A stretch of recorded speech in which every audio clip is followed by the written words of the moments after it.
I won multiple lawsuits against a corrupt businessman who tried to force me out of business because I broke his local monopoly.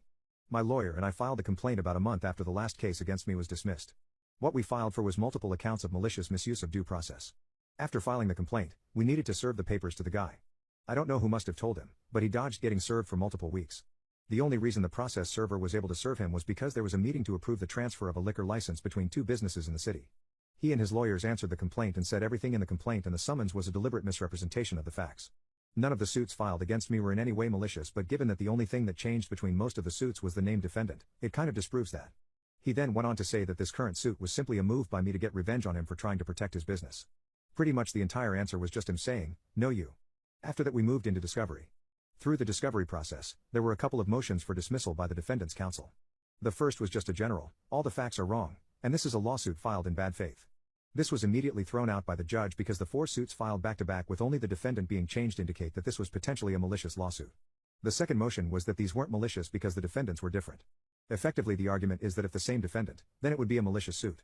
But because the defendant kept getting changed from suit to suit, that means that there was a legitimate complaint that they were trying to get solved. Which, technically, would be legal and I would have no standing.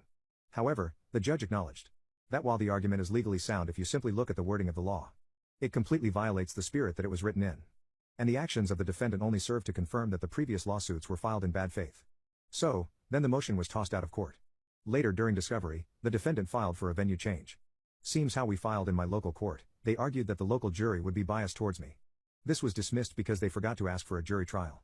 We were perfectly fine with proceeding with a bench trial, so we didn't ask for a jury. The judge decided then that because they didn't request a jury, a venue change would not offer any significant change in the trial.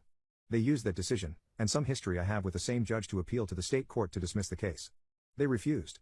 So back to discovery. The whole process was extremely slow, and we were still in the middle of discovery when we decided to settle.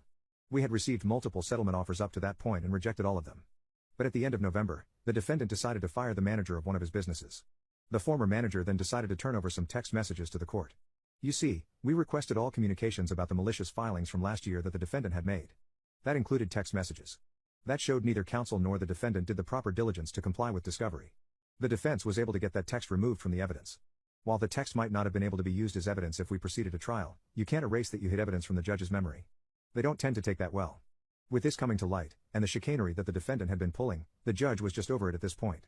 Our lawyers had to meet with the judge, at the very beginning of this month, where the defense's counsel was reprimanded. After this, the defendant offered a really big settlement. After my fiancée and I discussed it, we decided to accept the offer. Our wedding is getting close, and frankly, we don't want to deal with court stuff anymore. The whole trial process was still months away, and there wasn't any guarantee that we would have gotten any more money. Unfortunately, it's not the nuclear revenge I and my fiancée were hoping for.